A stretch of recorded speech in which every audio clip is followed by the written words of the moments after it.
Hello students, how are you. आज का जो टॉपिक है कॉम्प्लेक्स नंबर। तो आज हम लोग कॉम्प्लेक्स नंबर पढ़ेंगे।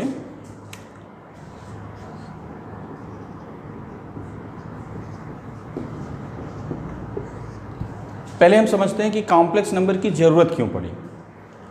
इसके पहले आपने पिछले क्लासेस में पढ़ा होगा रियल नंबर तक। रियल नंबर में जैसे आपको एक क्वेश्चन दिया जाए, if x belongs to r, what is the value of x square minus 4 is equal to 0।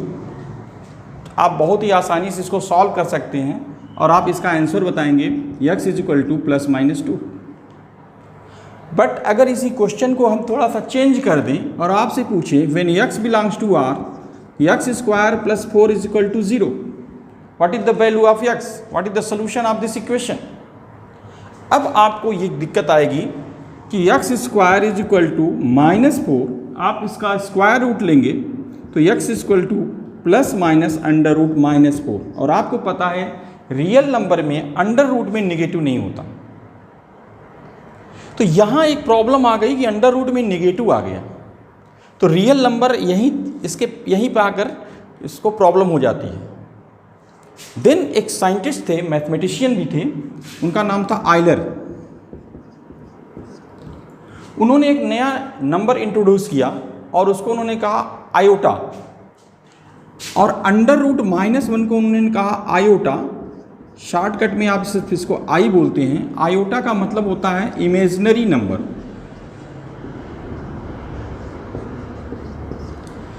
तो i is equal to under root minus 1। तो यहाँ से अगर आप इस नंबर का यूज़ यहाँ करेंगे तो आप कह सकते हैं x is equal to plus minus under root 4 into under root minus 1, so x is equal to plus minus 2i। तो आप एक इमेजिनरी सोल्यूशन यहाँ निकाल सकते हैं और यहीं से फिर कॉम्प्लेक्स नंबर का जन्म होता है। तो थोड़ी सी हम लोग आयोटा के बारे में और स्टडी करते हैं, फिर कॉम्प्लेक्स नंबर का डिफिनेशन देखते हैं। देखो, जैसा अभी आपने आई की वैल्यू देखा, i is equal to under root minus 1, then i square is equal to under root minus 1 multiply under root minus 1 which is equal to minus 1। When i cube की बात आएगी तो आई क्यू क्या हो जाएगा, i square into i, that is minus 1 into i which is minus i. I power 4, अगर आई power 4 की बात करें तो क्या हो जाएगा, i square into i square minus 1 into minus 1 that is 1। तो आपने देखा कि आई की value i under root minus 1 i है, फिर माइनस 1 आया आई स्क्वायर पर, आई क्यूब पर माइनस आई, आई पावर 4 पर 1 आ गया। इस तरह से हम देखें तो आगे की भी वैल्यू देखें, i power 5, i power 4 into i that is i power 6 that is I square into I power 4 which is minus 1, I power 7. If I power 7 it is I power 4 into I power 3, I power 4 1 और I power 3 क्या है minus आई, तो इसकी value क्या आ गई minus I. Again I power 8 की बात अगर हम लोग करें तो I power 8 क्या हो जाएगा, I power 4 into I power 4 that is 1। एक स्पेशल बात आप यहाँ से देख सकते हो कि I के पावर में कोई भी वैल्यू है, यहाँ आई के पावर में कोई भी वैल्यू है, आंसर क्या आ रहा है, either 1, either i, either minus 1, 1 minus आई।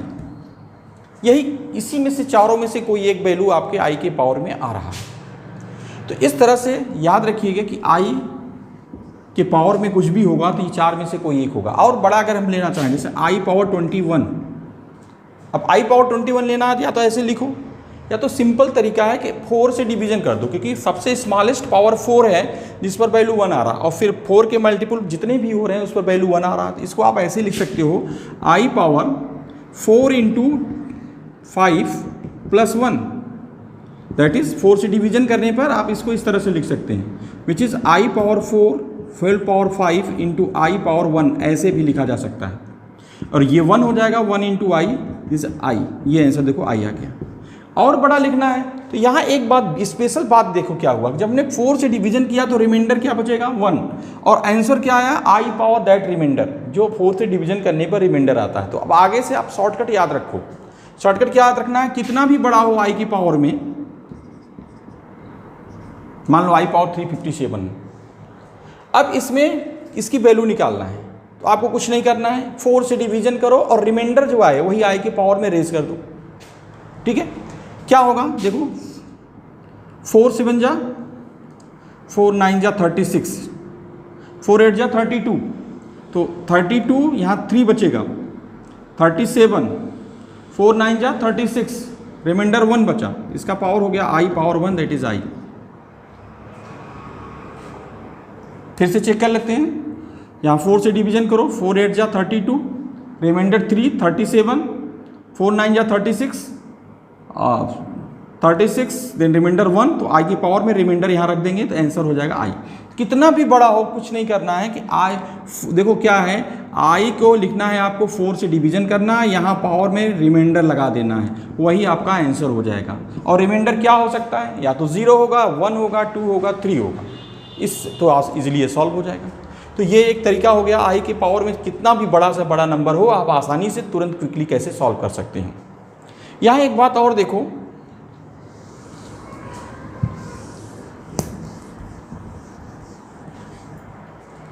अगर ध्यान से देखा जाए तो ये चारों 1 plus i square plus I cube, अगर इनको ऐड करें तो यहाँ से देखो एक फार्मूला बन जाता है। ये बहुत ही यूजफुल फार्मूला है। आई स्क्वायर की वैल्यू -1, सो -1 प्लस 1 कैंसिल, आई की value -i plus I cancel, 1 plus I -1 -i, ये सारा कैंसिल हो जाएगा, इसकी वैल्यू क्या आ गई 0। तो ये एक फार्मूले के रूप में आपको याद रखना है, 1 plus i square plus i q equal to 0। इसका एक बेनिफिट क्या है कि कभी भी क्वेश्चन ऐसे होते हैं कि i के पावर में कॉन्जुगेटिव 4 टर्म्स सम के रूप में लिखी होते हैं। जैसे मान लो एक i power n plus I power n plus 1 plus I power n plus 2 plus I power n plus 3, ऐसा कभी भी मिले कि पावर में 4 टर्म्स हो और पावर में कॉन्जुगेटिव टर्म्स हो, n then again plus 1 n plus 2 n plus 3, इसका आंसर आप डायरेक्ट 0 लिख सकते हो। या i के पावर में कैसे, अच्छा इसका कोई पूछे क्यों, तो आप क्या करोगे, i पावर n कॉमन ले लो, यहाँ से आपको मिलेगा 1 plus i square plus I cube, और इसकी वैल्यू 0, इसलिए पूरी वैल्यू क्या होगी 0 होगी।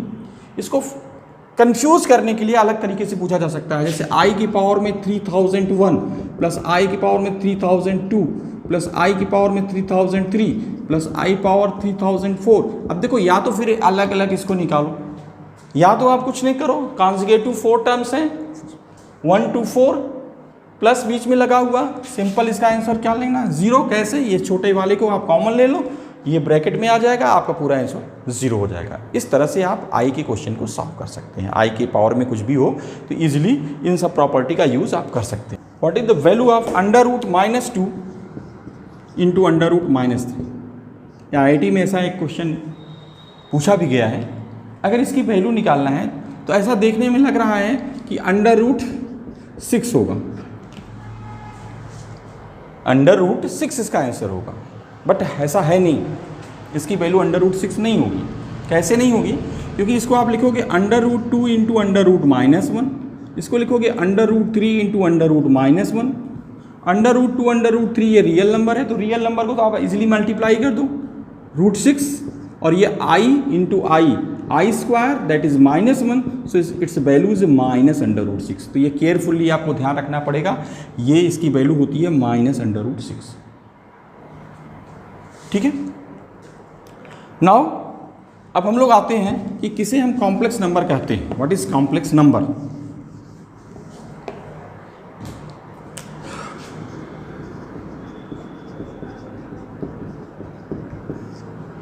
If there are two numbers a and b which are real number, if any number which can be written in the form of a plus bi, any number which can be written in the form of a plus bi or a plus ib is called complex number। ध्यान रखना है कि ab क्या है, real number है, i क्या है, imaginary iota जिसे हम बोलते हैं, √-1। इस प्रकार से कहीं भी कोई नंबर मिल जाए तो इसे हम कॉम्प्लेक्स नंबर करते हैं। इसको c या z से डिनोट किया जाता है। z is equal to a plus bi। ठीक है, एग्जाम्पल आप देखना चाहते हो, जैसे 3 + 4i, 3 - 4i, -3 + 4i, -3 - 4i, इस टाइप से सारे के सारे कॉम्प्लेक्स नंबर हैं। ठीक है, अभी क्वेश्चन बनता है कि ओनली 3 है तो क्या होगा? क्या ये कॉम्प्लेक्स नंबर है? क्या ये रियल नंबर है? Yes, it is real number. क्या ये कॉम्प्लेक्स नंबर है? Yes, because we can write 3 = 3 + 0i. 3 and 0 both are real number, so we can write this form. So 3 is also real number. 0 is a complex number. Yes, 0 can be written as 0 + 0i. 0 is also complex number. It means every real number is a complex number. जितने भी real number हैं वो complex number में लिखे जा सकते हैं, but every complex number is not real. जैसे ये देखो, ये सारे के सारे कॉम्प्लेक्स नंबर है, इसको रियल नंबर नहीं कर सकते, लेकिन ये सारे के सारे जो हैं रियल नंबर है, इनको हम कॉम्प्लेक्स नंबर में लिख सकते हैं। तो ये ध्यान रखिएगा। इसमें z = a + bi में a को हम बोलते हैं, एक is real part of z, इसको ऐसे लिखते हैं REZ, मीन्स z का रियल पार्ट। इसी तरह से b, not bi, only b, coefficient of i, b is called imaginary part of z। तो a = real part of z, b is called imaginary part of z। इस तरह से इसको हम लिखते हैं। एक वर्ड यूज होता है प्योरली रियल, इस पर क्वेश्चन बनता है, इस पर बना हुआ है जेईई में, प्योरली रियल, सिर्फ रियल हो तो ऐसा क्या होगा? z = a, this is purely real, it means here imaginary part is 0। For purely real imaginary part of z = 0। For purely imaginary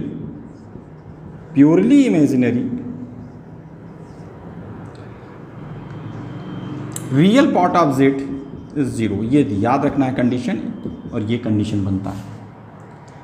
ठीक है, प्योरली रियल क्या हो गया और प्योरली इमेजिनरी। याद रखिए, कभी भी कॉम्प्लेक्स नंबर में इनइक्वालिटी होल्ड नहीं करती। कोई पूछे अगर 2 कॉम्प्लेक्स नंबर दिया हुआ है, जैसे लिखा हुआ 3 + 4i और इधर लिखा है 7 + 9i, देखने से ये बड़ा लग रहा है, it means 7 + 9i is greater than 3 + 4i, but in complex number inequality does not hold. Inequality hold नहीं करती है, मतलब हम इसमें कौन सा बड़ा है कौन सा छोटा है ये नहीं बता सकते हैं।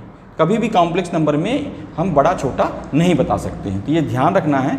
हम इसी में आगे हम लोग पढ़ेंगे मॉडुलस ऑफ कॉम्प्लेक्स नंबर, तो वहाँ पर हम बड़ा और छोटा बता सकते हैं, which one is greater which one is less, तो ये लेसर ये आप बता सकते हो, लेकिन यहाँ कॉम्प्लेक्स नंबर में ये ध्यान रखना है कि ऐसा हम नहीं कह सकते हैं। 2 complex number are equal if and only if the real part of both and imaginary part of both are equal. It means let a complex number z1 is equal to a1 plus ib1, z2 is equal to a2 plus ib2. Now when 2 complex number is equal, if z1 is equal to z2, it means real part of both are equal, means a1 is equal to a2 and also imaginary part is also equal, b1 is equal to b2। अगर ऐसा होता है तो ये equal होगा, otherwise 2 complex number equal भी नहीं होते हैं। ठीक है, यहाँ से आप ऐसे में क्वेश्चन कैसे बनेगा, देखो ऐसे क्वेश्चन बन जाएगा, जैसे दे दिया कि z1 is equal to x plus y plus i x minus y, मान लो ऐसे कॉम्प्लेक्स नंबर दे दिया, और z2 इज इक्वल टू दे दिया 10 + 8i। इस तरह से कॉम्प्लेक्स नंबर दिया है और कह दिया क्वेश्चन में if z1 is equal to z2 find x and y। एक छोटा सा क्वेश्चन हमने बना दिया यहाँ पर, find x and y। Look, अगर ये दोनों इक्वल होंगे तो इनके रियल पार्ट इक्वल होगा, means x + y is equal to 10 and i का कोफिशिएंट क्या कहलाएगा, imaginary part, so x - y is equal to 8। ये दोनों सॉल्व कर सकते हैं, चाहे जिस मेथड से करिए, elimination process, substitution method, cross multiplication, आप इजीली इसको सॉल्व करते हैं। यहाँ ऐड कर देंगे, ऐड करते हैं 2x is equal to 10 + 8 18, x is equal to 9, when you put x is equal to 9 y is equal to 1। तो ये देखो x की वैल्यू और y की वैल्यू आसानी से आप निकाल सकते हैं। तो ये थोड़ा सा आप कॉम्प्लेक्स नंबर का आज हमने इंट्रोडक्शन दिया, उम्मीद है आपको कुछ समझ में आया होगा। इसके आगे का पार्ट आपको हम नेक्स्ट वीडियो में देंगे। Thank you.